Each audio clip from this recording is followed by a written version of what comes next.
Bueno, vamos a hablar en esta clase de los líquidos del cuerpo y nos vamos a referir a la composición de los líquidos extracelulares el hombre y el medio ambiente. Nuestra historia comienza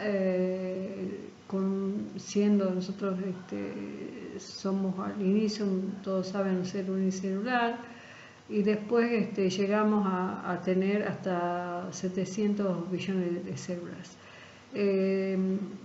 Todo ese proceso de crecimiento y de desarrollo y de manutención de la vida se basa en un equilibrio fisiológico.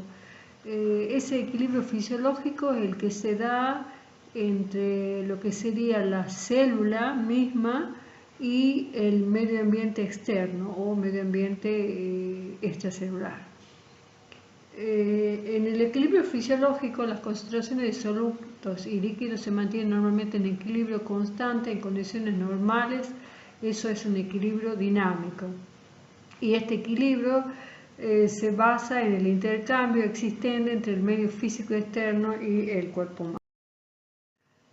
Bueno, vamos a hablar también después de la segunda parte de la clase. Esta va a ser entrar en lo que es célula y intercambio en el líquido extracelular. Hablemos también de lo que es el hombre y el hombre como ser humano, como un todo, y su relación con el medio ambiente. Nosotros dependemos del medio ambiente, ya que nos tiene que suministrar agua potable, provisión de oxígeno y la capacidad de una buena eliminación de dióxido de carbono. Tenemos también que ingerir alimentos. Esos alimentos deben formar lo que se llama una dieta variada.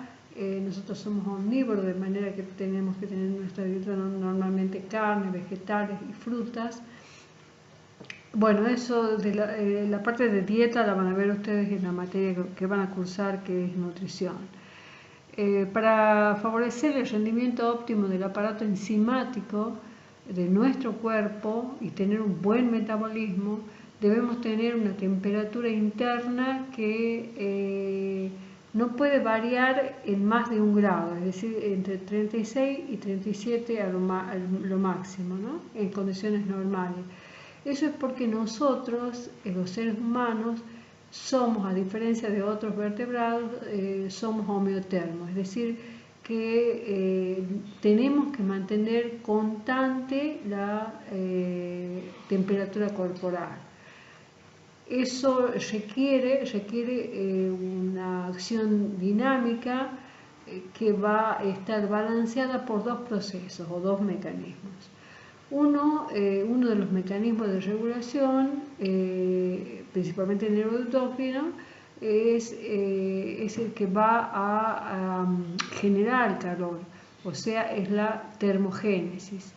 Pero hay un mecanismo que tiene que contrabalancear esa generación de calor para que tengamos el punto de equilibrio a esos grados que yo decía anteriormente. Y esa pérdida de calor se llama termólisis, es decir, que debe estar regulada la termogénesis versus la termólisis. Se ha señalado que el hombre para poder nutrirse, tomar agua potable y cumplir sus necesidades básicas,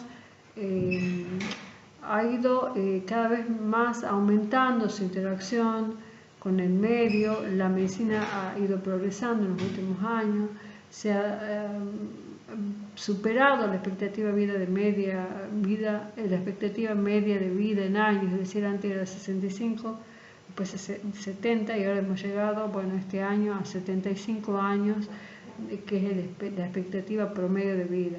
Se dice que si uno fallece antes de ese tiempo, estaríamos en lo que sería una muerte prematura.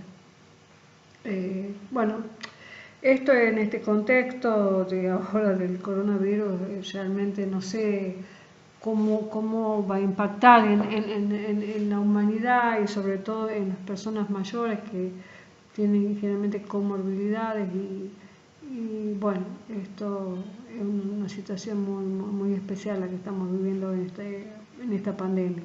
Yo no sé si algunas cosas acá quedarán como fuera de contexto, es decir, realmente de acá a 5 años vamos a recuperar o vamos a poder mantener esa expectativa de vida promedio de 75 años. Eso, bueno, veremos cómo se va viendo, se va desarrollando las cosas.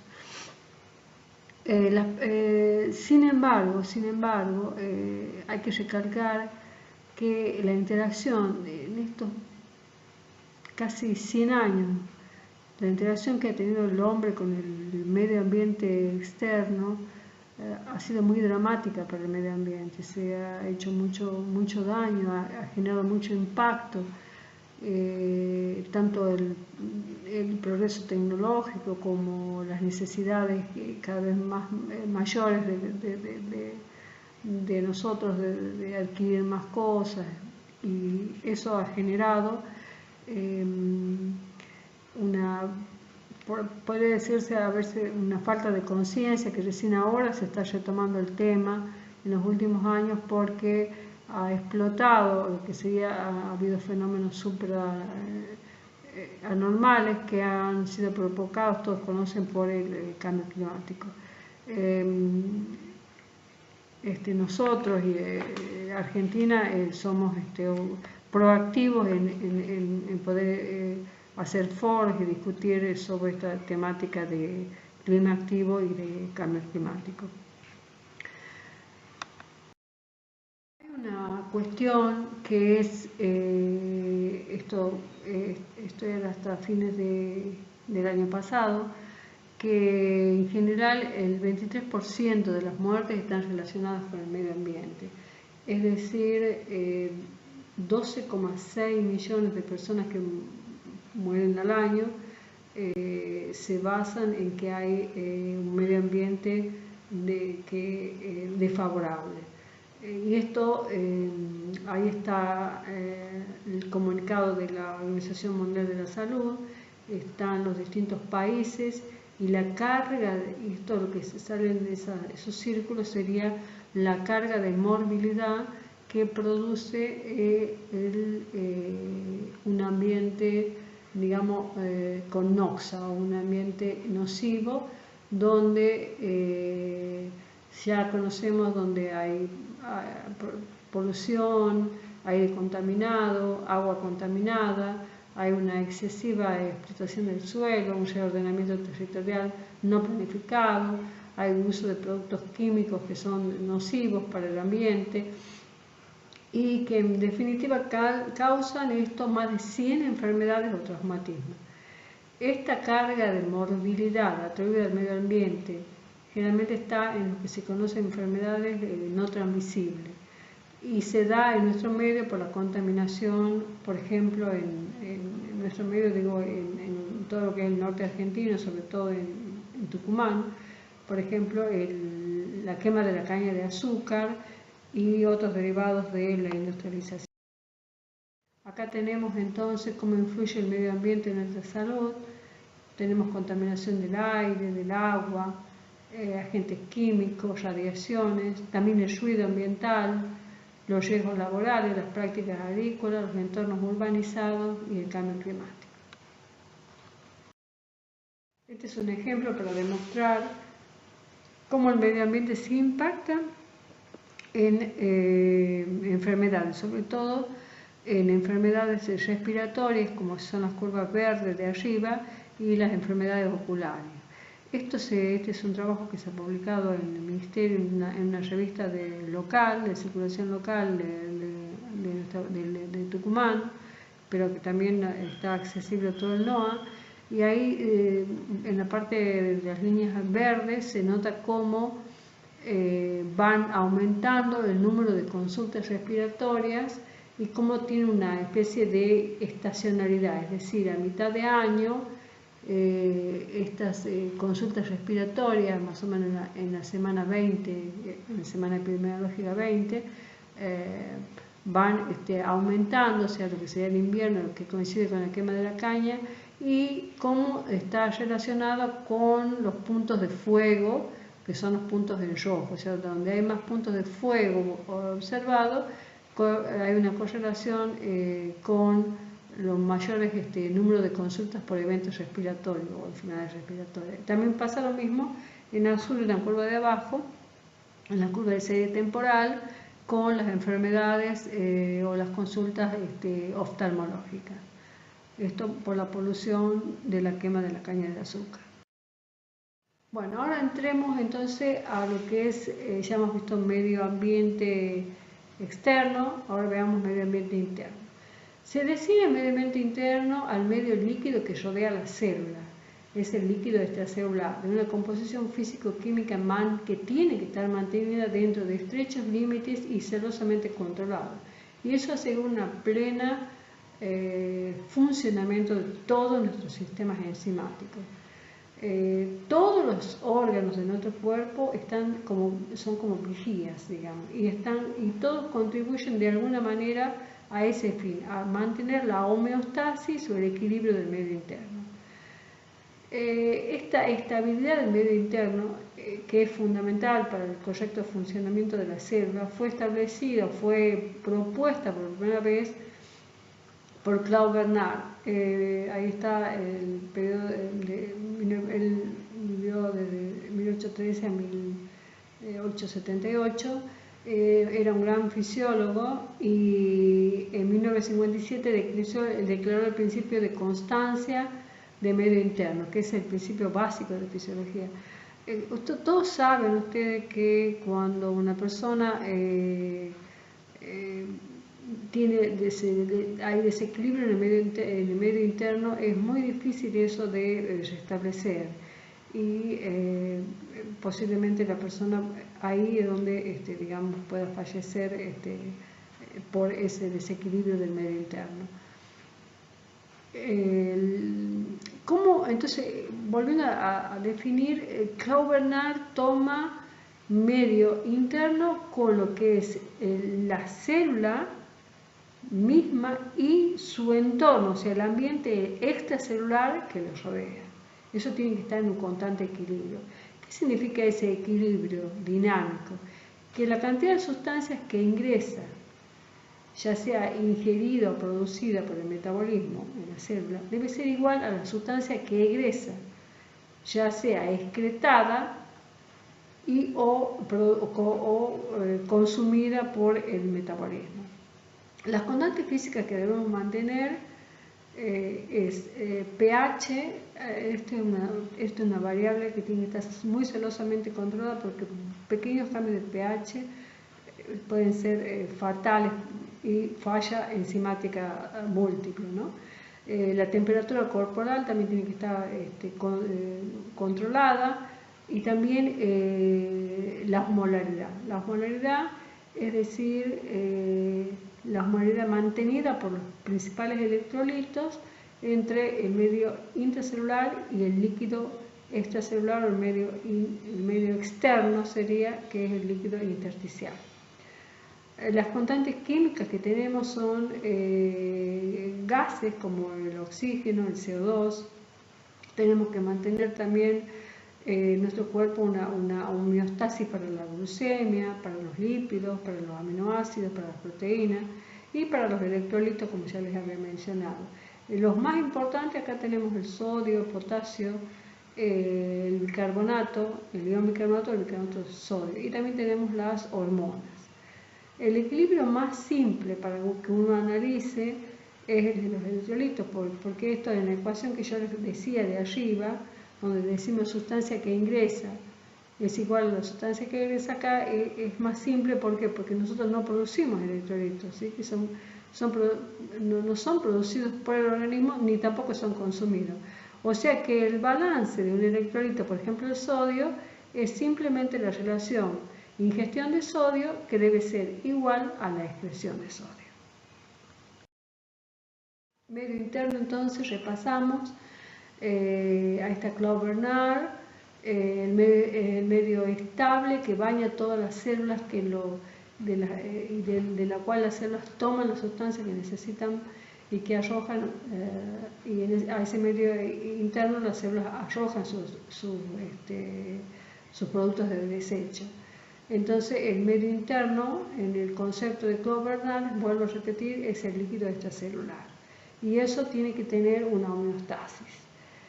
Acá abajo de esta diapositiva hay un ejemplo de la homeostasis, por ejemplo, de la glucemia. O sea, la glucemia, después que la cantidad de glucosa medida en sangre, tiene que estar, y que después va a ser transportada al líquido extracelular, no puede, una vez que se absorba, ¿no es cierto?, no puede variar entre las concentraciones de 80 a 120 miligramos por decilitro.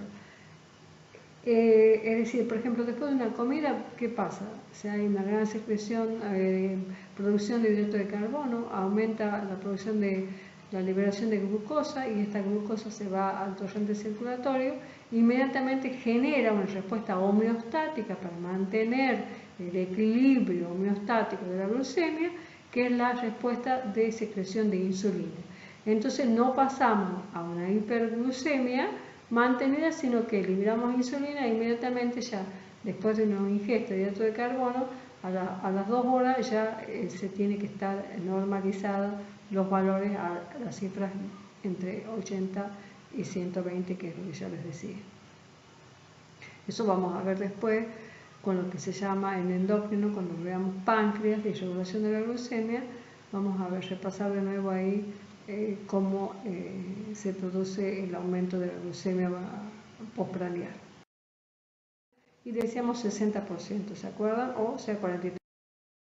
Bueno, ese 60% de líquidos corporales es el que vemos acá, ¿sí? Entonces tenemos 60% de masa hídrica y el restante es 40% de sólidos. Dentro de la masa hídrica, ¿qué tenemos? 2/3 partes que comprenden el líquido intracelular, que son más o menos 25 litros, y 1/3 parte que comprende el líquido extracelular, que son 15 litros. Del líquido extracelular se puede dividir en 2 compartimentos. El compartimento intersticial, que es el 80% de ese tercio, y el 20% que es el compartimento endovascular o el plasma, digamos. Bueno, como les decía, entonces acá tenemos los compartimentos del líquido del organismo. Entonces, de nuevo, tenemos el líquido extracelular, que es el 40%, y el líquido intracelular, que es el 60%. O sea, ahí tenemos el 100%. Dentro del líquido extracelular tenemos el plasma, que corresponde al 10%, y el intersticial, que corresponde al 30%. Yo creo que ahora vayan ya memorizando un poco cuáles son los electrolitos que están en el líquido extracelular en mayor proporción y los que están en el líquido intracelular en mayor proporción. Es decir, el sodio es el electrolito fundamental del líquido extracelular, el cloro y el ion bicarbonato. Y para el líquido intracelular está el potasio en mayor concentración y las proteínas y los fosfatos.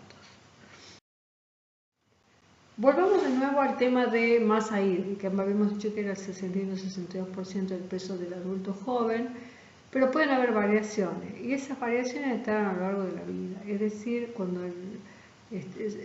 un embrión de 2 meses de vida es prácticamente puro líquido, puro masa hídrica, porque el 97% del peso es agua. Y después eso va disminuyendo hasta que llegamos a la persona de mayor de 70 años, donde la masa hídrica está muy disminuida y llega al 54% o a veces al 50% del peso corporal. Entonces, es decir, ustedes ya saben que las personas ancianas, la piel seca, son hipovolémicos, es decir, tienen bajo volumen de circulación sanguínea, esa retracción que hay de la masa hídrica, ¿no? Eso, digamos, en condiciones, digamos, normales. Acá también hay una diferencia leve entre los individuos obesos y los que no son obesos, porque el tejido adiposo tiene muy poca proporción de masa hídrica. Entonces los individuos obesos tienen en proporción, tienen menos masa hídrica que un individuo que no es obeso. Pongamos el ejemplo, acá está de un individuo masculino de peso de 70 kilogramos y la cantidad era 4,3 litros. En cambio el obeso, que tiene una proporción diferente, el peso sería en este caso, porque está en obesidad o sobrepeso, 90 kilos, y tendría 51,3, pero ese 51,3 no corresponde a un 60, sino corresponde a un 57% del peso. Es decir, mayor tejido adiposo, menos masa hídrica tenemos. Viendo los compartimentos líquidos del cuerpo, vamos a trabajar, y esto quiero que lo vean bien porque vamos a preguntarle y le vamos a hacer que resuelvan estos problemitas. Acá tenemos un ejemplo de un individuo varón que pesa 70 kilos de nuevo. Lo he hecho reiterativo para que un poco se memoricen los números. 43 litros dijimos, y esto es el 60%. Y de ahí se puede preguntar cuánto es el agua intracelular y cuánto es el agua extracelular. Entonces el agua intracelular de ese 60% sería 22 litros y el agua extracelular de ese 60% serían 17 litros. Esos son cálculos que ustedes tienen que hacer, ¿no es cierto? Y suponiendo que el 60% sea el total de masa hídrica que uno tiene. Acá vemos lo que yo les decía, cómo se va desde el bebé, ahí está un 73%, una mujer, un deportista y una anciana, donde hay un 45% de la cantidad de masa hídrica. La masa hídrica entonces hemos dicho que era, de nuevo repetimos, el 60% del peso corporal del adulto. Ahora, ¿cuánto corresponde en litros el 40%? En ese total de la masa hídrica del 60 corresponde a 17 litros. Sin embargo, el líquido extracelular, ya lo hemos dicho, tiene dos subcompartimentos, que es el endovascular, que es el 10%, y el líquido intersticial, que es el 30%. Yo les voy a pedir que ustedes, estamos en una época muy especial, ustedes hagan estos problemas y resuelvan, hagan las incógnitas y resuelvan cada uno con distintos ejemplos. Ya salgamos del ejemplo del 70 kilos de peso, hagamos otro ejemplo, y con el material que yo les estoy dejando acá, ustedes resuelvan cuánta cantidad de litro hay en el compartimento endovascular y en el compartimento intersticial. El endovascular lo vamos a ver bien cuando veamos el trabajo práctico de sangre. El líquido intersticial, ¿qué tiene? Comprende tejido transcelular, que ese tejido transcelular está separado de la célula por un tejido epitelial y contiene, por ejemplo, ¿qué sería el líquido, este líquido intersticial? Serían las secreciones digestivas, el líquido cefalorraquídeo, el líquido intraocular, los espacios serosos, el líquido que hay pleural, el líquido intraperitoneal, el líquido que hay en el pericardio, el líquido sinovial y la linfa. Esto que está acá es muy importante que ustedes lo tengan presente porque les va a servir para cuando ustedes quieran ver el tema de lo que es ecuación de Nernst para potenciales de acción, o sea que tienen que tener bien clara la distribución iónica que hay a un lado y a otro de la membrana. Acá vemos que en el plasma y el líquido intersticial es casi lo mismo para todos los iones, y tenemos que la mayor proporción con respecto al líquido intracelular, de sodio lo ocupa la parte extracelular, tan solo 14 versus 140 en el líquido extracelular. En cuanto al potasio, también acá vemos que no hay diferencia en estos dos subcompartimentos del líquido intersticial y aumenta mucho la concentración de potasio en el líquido intracelular. Bueno, ustedes después van viendo lo que es bicarbonato, ¿sí? 10 intracelularmente hay 10 y extracelularmente en cualquiera de estos dos compartimentos hay más o menos entre 24 y 28.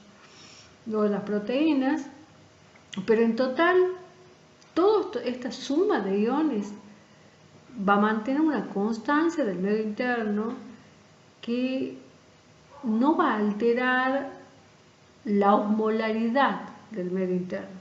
Es decir, la osmolaridad que está representada por los mil equivalentes totales va a ser la misma. Va a ser la misma y vamos a estar en que en estos dos compartimentos mantenemos esa homeostasis de osmolaridad, que son 280 miliosmol o 280 mil equivalentes totales. Positivo lo que son cationes, con negativo lo que son aniones. Esto sería una tabla de cómo lo que yo les decía, que la homeostasis de la masa hídrica, cómo es que, así como para el sodio, lo que ingresa debe ser igual que lo que egresa, para el agua también. Es decir, los ingresos de agua, por ejemplo, en bebida, que se aconseja más de 1 litro o 1,5 litros por día, acá está comparada la bebida, el ingreso de agua en la bebida, en los alimentos, y la que se produce el agua endógena o metabólica o el agua metabólica, como esos 2550 es igual los ingresos, y vamos a la parte de abajo, a los egresos. Ahí los egresos también son iguales. ¿Por qué? Porque así como tomamos líquido, perdemos líquidos ¿por dónde? Por la piel y los pulmones, por el sudor. La pérdida insensible de la piel está arriba, ¿no? Y el sudor es la pérdida sensible, vendría a ser. También la materia fecal, y también principalmente hacemos un clear o nos desembarazamos del agua que tenemos ingerida a través de los riñones, ¿sí? Entonces ahí vemos cómo se balancean los ingresos y los egresos. Acá tenemos la ingesta y pérdida de agua diaria. Bueno, lo mismo que yo les decía, acá el ejemplo es otra cifra, es 2300 y 2300, pero tenemos ingestión versus excreción. Veamos acá en este ejemplo cómo son muy parecidos los valores. Y ahora este gráfico representa por órgano y de mayor a menor, cómo cada órgano tiene mayor cantidad, un mayor porcentaje de agua. Y el órgano que mayor porcentaje de agua tiene son los riñones, con un 83% casi puro agua todo. Después le sigue el corazón, 79%, y terminamos después al último con lo que yo les decía, el tejido adiposo, con los ejemplos, ¿se acuerdan? Que habíamos sacado que el tejido adiposo retiene muy poca masa hídrica.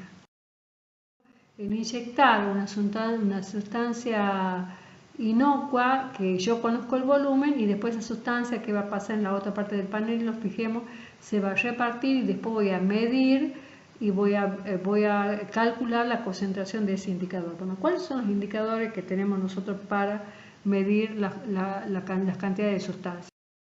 El indicador, por ejemplo, para medir la cantidad de masa en el plasma, se usa sustancias que se pegan a la albúmina, como el azul de ébano, de Evans, que se combina con las proteínas plasmáticas y permanecen en el plasma. Para medir, por ejemplo, el compartimento extracelular, por supuesto ahí los glóbulos rojos no entran porque el compartimento extracelular, se usa la inulina. La inulina, que también la van a ver que se usa para medir la tasa de filtración glomerular, se usa también para medir la cantidad de concentración que hay en el compartimento extracelular, en el líquido intersticial. Y para todos los compartimentos líquidos se usa el deuterio o agua tritiada. ¿Por qué? Porque penetra dentro de la célula y así se pega al agua y podemos medir todo lo que es el compartimento líquido total. Ahí abajo, después vean bien ustedes, acá tenemos plasma, líquido terciario y agua total, y veamos los porcentajes de peso como yo les había dicho, ¿eh? Y ahí de nuevo aparece que el agua total es el 60%. Bueno, acá está el mismo método para medir el agua corporal total, el tritio o agua radiactiva, el deuterio o agua pesada y la antipirina. Bueno, de nuevo está los métodos para que ustedes vean. Y acá tenemos para cómo medimos el líquido extracelular. Podemos usar la inulina, como yo ya les había dicho, pero también usamos el sodio radiactivo, el cloruro radiactivo, el iotamato radiactivo y el ion tiosulfato. Esto se lo puede usar, ¿por qué? Porque yo estoy midiendo el líquido intersticial, extracelular, y ninguno de estos puede atravesar la célula. Ya después vamos a ver que el sodio no puede atravesar la célula, sino hay mecanismos de canales que hacen que pase. Bueno, ahí está de nuevo la sustancia. Esto va a quedar en las clases para que ustedes. Bueno, acá son las unidades de medida, como yo les decía. Ustedes tienen que conocer qué es un equivalente químico, qué son soluciones molares, qué son soluciones molares, qué es un electrolito, y también qué es la disociación de una sustancia. Una sustancia, por ejemplo, una sal, el cloruro de sodio, se puede disociar en el anión, que es el sodio positivo, y el catión, que es el cloro negativo. Esa velocidad, por ejemplo, con la que el cloro de sodio se va disociando y deja de ser sal y que aparece por un lado el sodio y por otro lado el cloro, lo hace de acuerdo a las condiciones de pH y llega a un valor de lo que es una constante de disociación. Ustedes van a ver después que cuando varía el pH va a variar la constante de disociación, ¿no? Eso se llama el pK de una sustancia, ¿no? El pH en el cual la sustancia está el 50% disociada y el 50% no. Eso lo van a ver, o lo han visto ya capaz en bioquímica, pero lo van a afianzar ahora en la parte con el doctor Marañón. Entonces acá tenemos la constante de disociación, que esta es la fórmula, es la concentración de aniones por la concentración de cationes, dividido en la sustancia no disociada. Sería sodio por cloro dividido en cloro de sodio no disociado. Cuando tenemos un valor bajo, se refleja que la mayoría de los elementos no están disociados, porque claro, el denominador digamos, es mayor, ¿no es cierto? Y cuando tenemos un valor alto, es que la mayoría de las sustancias están disociadas. Ahora van a ver acá lo que es el equilibrio Gibbs y Donald. Acá tenemos el cloruro de sodio. Bueno, esta diapositiva es la que muestra, ustedes lo van a ver en el grupo sanguíneo, que son los conceptos de que hay que reforzar de lo que es una solución hipotónica, hipertónica y isotónica. En la parte de arriba las células está en una solución isotónica con respecto al líquido extracelular, 280 milismol. Y si hacemos una prueba de poner a la célula en un ambiente hipotónico, como por ejemplo sería sumergir a los glóbulos rojos en un ambiente a un estrés hiposalino, es decir, donde menos de lo que es la solución fisiológica, ¿qué va a pasar? La solución va a tratar de entrar de mayor concentración desde afuera hacia adentro, de donde está más concentrado la molaridad. Entonces eso va a hacer que se llene de agua y que termine produciéndose la ruptura del glóbulo rojo. Esa prueba que ustedes la van a ver como resistencia globular máxima y mínima y amplitud de resistencia globular, la van a ver en el trabajo práctico de sangre. Si por el contrario nosotros ponemos una célula en una solución hipertónica, vamos a ver que la célula se va a tratar de sacar agua desde su interior para equilibrar el medio extracelular, y la célula es como que se va a achicharrar, o sea, se va a encoger. Entonces, esos son los dos mecanismos que usted puede pasar tratando de compensar, de equilibrar siempre. La célula va a tratar de estar en equilibrio osmolar dentro con su líquido intersticial y con su líquido extracelular, que es lo que yo les había dicho desde el principio. ¿Se acuerdan del cuadrito donde teníamos 280, 280 y 280? Siempre tenemos que tratar de mantener ese equilibrio, esa osmolaridad en equilibrio, como lo decía Claude Bernard. Bueno, y acá están distintas soluciones, cómo se comportan atravesando una membrana semipermeable. Bueno, esto es un experimento de biofísica, lo van a ver bien después, más adelante. Y bueno, acá tenemos una solución isotónica, que es una solución o el suero que es isotónico, que es el goteo que se pone el suero, que ahí está la solución solución fisiológica, que es 0,9 gramos por mil. Hay alteraciones en el sodio plasmático. Bueno, voy a buscar solamente los ejemplos de que puede haber alteraciones en cualquier del potasio, en cualquier electrolito, pero bueno, voy a hablar del sodio. ¿Sí? Las causas de las alteraciones de la concentración de sodio pueden ser alteración en la cantidad de sodio o alteración en la cantidad de agua que acompaña al sodio. Entonces, acá tenemos dos conceptos. Cuando tenemos mucho sodio en nuestro organismo se llama hipernatremia. Y cuando tenemos bajo sodio se llama hiponatremia. ¿Cuáles son las causas que pueden llevar a una hipernatremia? Tenemos una mayor pérdida de agua que de sodio, entonces estamos concentrando el sodio en nuestro organismo. Eso puede ser cuando tenemos mucha pérdida de agua en la diabetes insípida, porque hay deficiencia de la secreción de vasopresina, o en una diarrea porque hay mucha pérdida de agua por las heces. Podemos tener retención de sodio, hipernatremia, porque tenemos retención de sodio y tenemos más sodio que agua. Entonces, por ejemplo, en el hiperaldosteronismo puede ocurrir eso. Ustedes no se preocupen por ahora por esas patologías, porque estamos en fisiología, y además la vamos a repasar cuando veamos el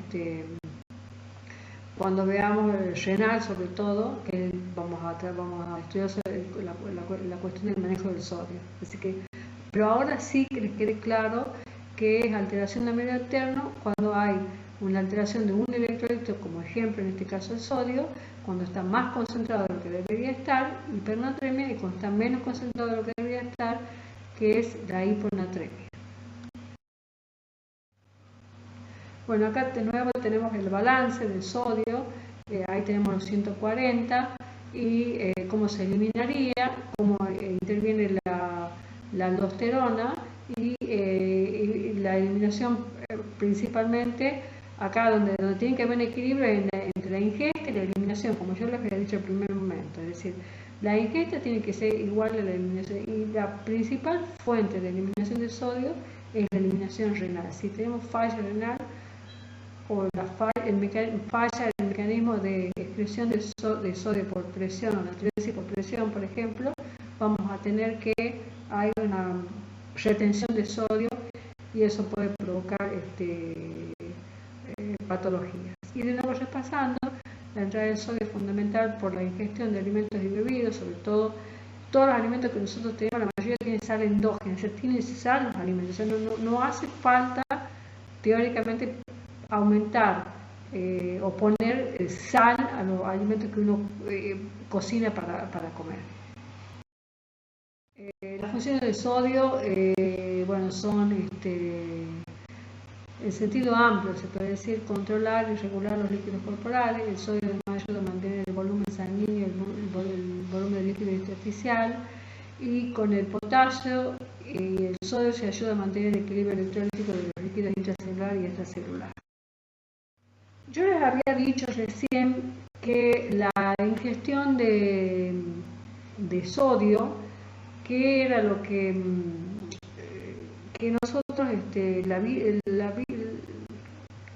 los hábitos alimenticios o la conducta alimentaria está cambiando, o sea, la vida esta de la vida contemporánea nos lleva a comer generalmente embutidos o conservas o alimentos que son no tan solo ricos en grasa, sino también muy ricos en sodio. Los conservantes, por ejemplo, tienen mucha cantidad de sodio. Evolutivamente nosotros no estamos diseñados para esa copiosa ingesta de sodio que tenemos normalmente, que la tomamos como normal pero que no es normal y que a la larga trae como consecuencia o desarrolla o es un factor de riesgo la ingesta de sodio elevado para desarrollar, por ejemplo, hipertensión arterial. Entonces hay muchas campañas que se hacen, menos sal más vida, se ha prohibido el salero en los bares, todo. ¿Por qué? Porque miren acá, nosotros, la Organización Mundial de la Salud recomienda 5 gramos de sal, o sea, 2 gramos de sodio por día, acuérdense el cloruro de sodio, ¿no es cierto? Bueno, pero nosotros en Argentina, esto es según la última encuesta de factores de riesgo, que es la cuarta encuesta que se ha hecho en 2019, se la terminó. Esta encuesta dice que ingerimos nosotros en promedio 12 gramos diario, o sea, estamos más de sal, estamos más del doble, 2.5 veces más de lo que deberíamos ingerir. Entonces, bueno, eso aumenta la prevalencia de hipertensión arterial. Acá tenemos que 1 de cada 2 mayores de 20 años son hipertensos y lo peor de todo es que 1 de cada 4 lo sabe. Cada vez esto se va llegando a personas más jóvenes, la hipertensión arterial. Y acá tenemos que junto con la diabetes y la enfermedad renal, digamos el 8 de cada 10 personas mueren por enfermedades crónicas no transmisibles. Es decir, ¿cuáles son las enfermedades crónicas no transmisibles? Hipertensión arterial, diabetes y enfermedad renal.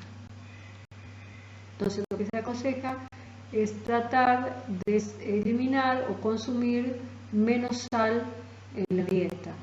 Y acá hablamos de tratar de condimentar la dieta con la comida con hierbas o que le dé el paladeo o esa cuestión de costumbre que uno tiene de ingerir mucho sodio. Bueno, esto se los dejo a modo de concientizar cuáles son las leyes que hay y quién ha sido los precursores y cuáles sociedades están impulsando esta política de disminuir tanto el consumo de grasas como los consumos. Y acá está el consumo de sodio diario promedio en Argentina. Tenemos entre hombres y mujeres y los distintos grupos etarios. Y bueno, donde mayor consumo de sal está en los individuos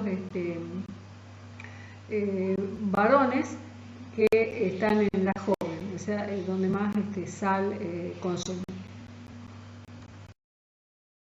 Y bueno, por último, ¿se acuerdan de que yo les hablaba de la regulación de electrolitos del medio interno y también les hablaba de la regulación de la temperatura, donde decía que éramos homeotermos y teníamos que tener un balance entre la termólisis y la termogénesis?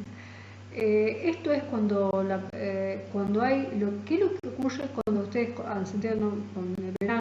Se dice esa persona ha sufrido un golpe de calor. Porque nosotros, si bien tenemos mecanismos para protegernos de ese aumento de temperatura que cuando aumenta a más de 42 grados ya es muy grave o 43 ya es letal, nosotros tenemos que mantener esa temperatura de 36 grados centígrados. Entonces, ¿cuáles son los mecanismos que tenemos para hacer que se mantenga esa termólisis, o sea, esa eliminación de calor? Lo que tenemos que hacer, los mecanismos son la evaporación por la piel, que eso enfría la piel, ventilar genera corrientes de convección. Eso es más ventajoso en el ambiente cuando el ambiente es seco y estamos con viento. Pero ¿qué pasa en un ambiente con humedad y mucha temperatura? No hay corrientes de convección, la sudoración disminuye porque hay mucha humedad, no se evapora, no hay evaporación, no se enfría, y el cuerpo, en vez de eliminar calor, lo termina absorbiendo el calor. Y eso genera que aumente la temperatura, que ustedes conocen. Cuando aumenta la temperatura, todos sabemos que eso genera fiebre, un estado febril. Es lo que se conoce con los golpes de calor, que se da sobre todo en personas mayores, que de por sí también son hipovolémicas, tienen poca masa hídrica, y bueno, son las poblaciones más vulnerables, ¿sí? Los chicos también están sujetos, ¿no es cierto?, por mecanismos inmaduros de termorregulación a sufrir lo que se llama golpes de calor. Esto que está en esta figura son las temperaturas aproximadas del cuerpo humano bajo condiciones de frío, o sea, de 20 a 24 centígrados en A, y en condiciones de mayor temperatura en B. Vemos que como, por ejemplo, las zonas de frío, de mayor frío, cuando estamos en baja temperatura, serían los extremos distales, ¿sí? Y se concentra el calor en donde la sangre, hay una hemoconcentración para que mantener la temperatura a 37 grados en la parte del tronco y la cabeza. Y estas partes, bueno, quedan heladas, ¿no es cierto?, porque la economía sanguínea, digamos, hace lo que sería como un robo vascular de la periferia hacia el centro. Ahora, cuando estamos en presencia de calor, ¿cómo ven ustedes que esa temperatura va aumentando, ¿sí?, hacia los miembros, ¿no? Y eso es para que se pueda producir, por ejemplo, lo que yo les comentaba, la sudoración. Y por último, esto es el ritmo circadiano de la temperatura rectal, que es la que mayor refleja lo cual es la temperatura corporal. Van a ver en el endócrino cómo se usa tomarse la temperatura rectal para ver el efecto termogénico de la progesterona, eso lo van a ver en el endócrino luego. Y yo ahora les quería mostrar que también tiene la temperatura corporal un ritmo circadiano con un efecto cuchara. En la noche es una bajada de la temperatura corporal entre las 3 y las 4 de la mañana, y una subida de temperatura desde que nos levantamos hasta las 7 de la tarde, 8 de la noche. Bueno, esto va a quedar para actividades. Bueno, les dejo acá, estos son algunas cuestiones que pueden explicar el edema o el infiltrado intestinal, pero las dejo como misceláneas.